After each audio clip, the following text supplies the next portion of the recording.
Well, we're going into breaking news at this point of time, bringing you another example of how our politicians believe that they are above the law.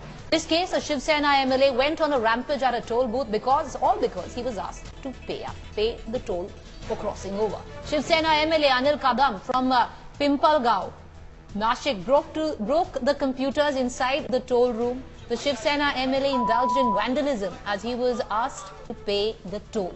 He alleged that since he was an MLA, so he would not pay the toll.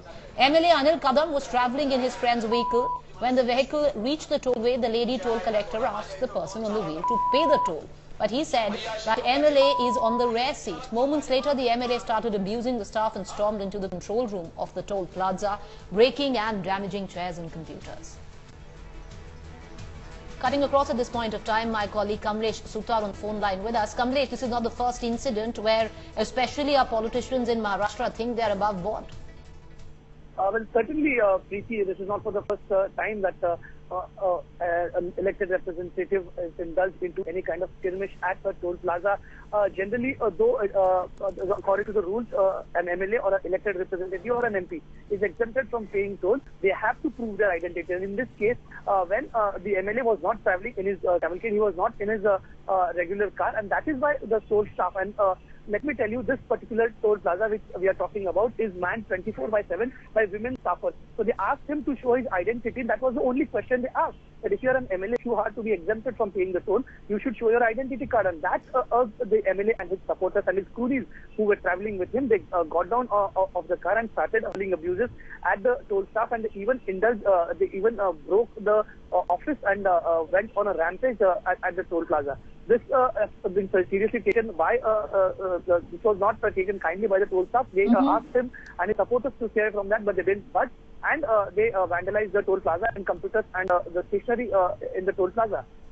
Well, stay on with us, Kamlesh. We're getting political opinion at this point of time. Shaina NC on the phone line with us. Shaina, thank you for joining us. Your first comments on the Shiv Sena MLA, who thought he was above board, went in and his staff completely vandalized the toll booth.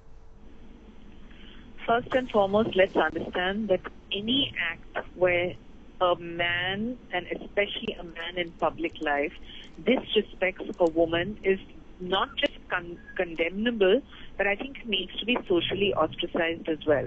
Irrespective of which party a particular person belongs to, I think the point one needs to understand is that everyone talks about respect towards women at large. And here, if a woman is only performing her job and her duty, and if somebody who is arrogant and chooses to misuse his power, he needs to be ostracized, he needs to be penalized, and he needs to pay for the damage done to public property. I think that there should be no kind of lax attitude when it comes to disrespect of women or when it comes to damaging public property.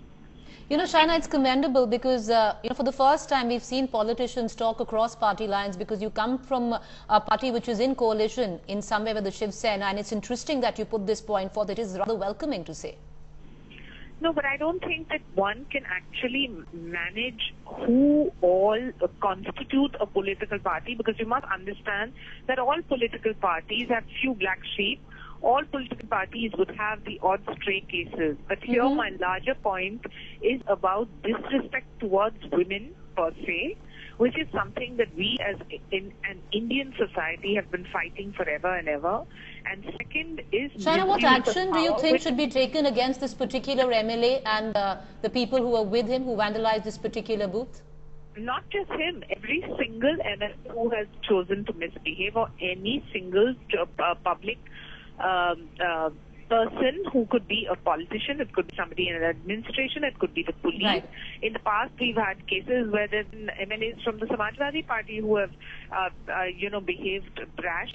The point I am making is that if you want a better polity, if you want to set a certain standard where you can look up to your public representatives, the power is in your hand, which is to choose the kind of correct representation, and especially in situations like this, where I think as a society as a whole, rather than trying to fragment opinions and say this person belongs to a party and this person belongs to another party, anyone who chooses to misuse power must be condemned. Well, thank you, Shaina, for joining us. A welcome comment coming in by Shaina NC there, which she says clearly it doesn't matter what party this man belongs to, this MLA, but he should be punished. We're going to cut across for more opinion at this point of time. Abha Singh is with us. She's a noted lawyer and public activist.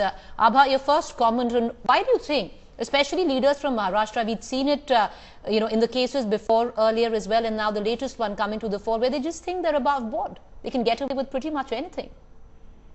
Actually, if you see earlier also when it happened to Surivanshi, when MLA Shiv Thakur, yes, abused him publicly and insulted him in uniform at the Wali ceiling, and on that day itself a fire was not lodged, the police went soft and he was let scot-free. So this has given a message that these public figures, these politicians can do anything, misbehave with the cops in uniform. Had strong action been taken at that time, when they beat up an inspector in Mumbai, this would have not happened. This would have been booked. In fact, the footage itself from the assembly, Maharashtra assembly, was not given to the police, and the police were a mere spectator.